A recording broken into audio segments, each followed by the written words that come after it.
गया से भीम आर्मी के जिलाध्यक्ष सौरभ राज 1.5 महीने बाद जेल से रिहा हो गए। वे अपने समर्थकों के साथ बीती 10 जनवरी को पुलिस के खिलाफ जबरदस्त प्रदर्शन करते हुए एसएसपी दफ्तर पहुंचे थे, जहां उन्हें रोका गया था। इस दौरान पुलिस से झड़प हुई थी और पुलिस को बल प्रयोग भी करना पड़ा था। इस मामले में पुलिस ने भीम आर्मी के 2 दर्जन कार्यकर्ताओं को पकड़कर जेल भेज दिया था। शुक्रवार को सौरभ राज समेत 15 लोग रिहा किए गए। शेष की रिहाई बाकी है। जेल परिसर से बाहर निकलते ही सौरभ राज का भव्य स्वागत किया गया। भीम आर्मी के समर्थकों ने सौरभ का फूल मालाओं के साथ भव्य स्वागत किया। जेल से रिहा होने वालों के हाथों में भारत के संविधान की किताब थी। इस मौके उन्हें रंग और गुलाल लगाए गए। इस मौके पर सौरभ राज ने कहा कि पुलिस के खिलाफ सबूत के साथ जब हमने आवाज उठाई तो कहीं कोई सुनवाई नहीं हुई। जिस थाने में गरीब वंचितों के साथ अन्याय हो रहा था, वहां जाकर न्याय की गुहार लगाई गई, लेकिन कहीं कोई सुनवाई नहीं हुई। तब जाकर हमें सड़क पर उतरकर प्रदर्शन करना पड़ा तो हमें जेल में भेज दिया गया। जो हमारे लोग सुन रहे हैं, आपके दर्शक जो सुन रहे हैं, उन सभी को क्रांतिकारी जय भीम। आप सभी हमारे सम्मानित साथी हैं। आप सभी को पता होगा कि 10 जनवरी को गया जिला में क्या हुआ।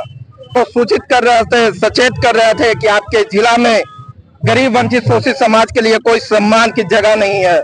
थानाओं से लेकर दफ्तरों में उन्हें सम्मान तो छोड़िए, अपमानित करके उनके समस्याओं को टाल दिया जाता है, जिसको लेकर हम लोगों ने ज्ञापन के माध्यम से तमाम गया जिला के अधिकारियों को सचेत किया। नहीं सुनने पर हम लोगों ने लास्ट में ये निर्णय लिया कि हम सड़क पे उतरकर ये बहरी गुंगी और एसी के दफ्तरों में हवा लेने वाले अधिकारियों को हम अब सचेत करेंगे। अपनी जन समर्थन और जन कल्याण के हितों की जो बातें होगी उसे हम सड़क पर उतर के करेंगे। आप लोगों ने उस दिन देखा कि कैसे हम लोगों ने सबूत लोगों और तमाम उन दफ्तरों में और थानाओं में जहां कार्रवाई नहीं की जा रही थी, उसकी हार्ड कॉपी लेकर, पेन ड्राइव में वो तमाम सबूत लेकर, जिसमें उनके अधिकारी कहीं घूस मांग रहे हैं, कहीं जो है गरीब वंचित शोषित समाज से आने वाले लोगों को गाली गलौज कर रहे हैं, डराने धमकाने का काम कर रहे हैं, केस कंप्रोमाइज करवाने का थानाओं के द्वारा, थाना प्रभारियों के द्वारा दबाव बनाई जा रही थी। उन तमाम सबूतों के साथ हम सड़क पर उस दिन उतरे थे।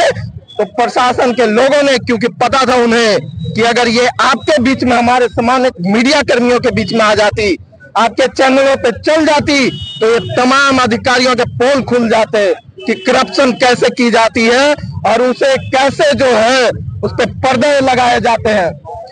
जिसको देखते हुए वो लोग जो है उस दिन लाठी चार्ज किए और वो तमाम सबूतों को नष्ट किए।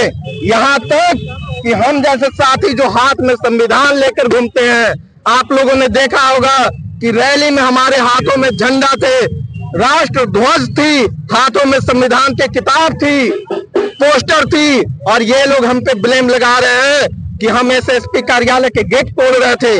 आप बताइए, क्या उस दिन हमारे हाथों में कुदार थी? क्या हमारे हाथों में सावल थी? क्या तोड़ने का, विस्फोट करने का कोई सामान था? नहीं था।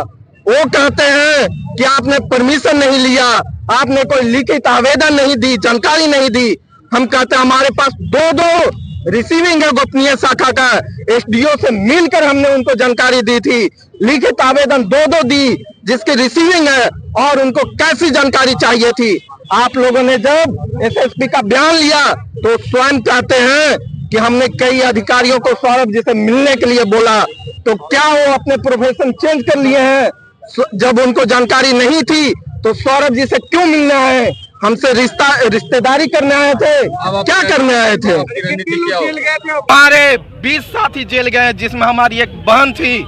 आप समझ सकते हैं 20 साथियों के ये लोग अपने कुकर्म को छिपाने के लिए जेल में डालते हैं। हम लोगों ने जो ये शपथ लिया है, जो हम लोगों ने वंचित शोषित समाज, गरीब जो बहुजन समाज है, जो अनुसूचित जाति, अनुसूचित जनजाति, अल्पसंख्यक है, उसकी लड़ाई लड़ने की अगर जिम्मेदारी हमने उठाई है तो ये केवल शुरुआत है। आगाज अंजाम इससे और मजबूत होगा। आज हम लोग यहाँ पे से 15 लोगों का रिलीज आया है। 3 साथी अभी भी हमारे अंदर है, वो भी जो है बहुत जल्द बाहर आएंगे। आप लोग, मेरा नाम सौरभ राज हुआ, हम आजाद समाज पार्टी काशीराम गया के जिला अध्यक्ष हुए। हमारे साथ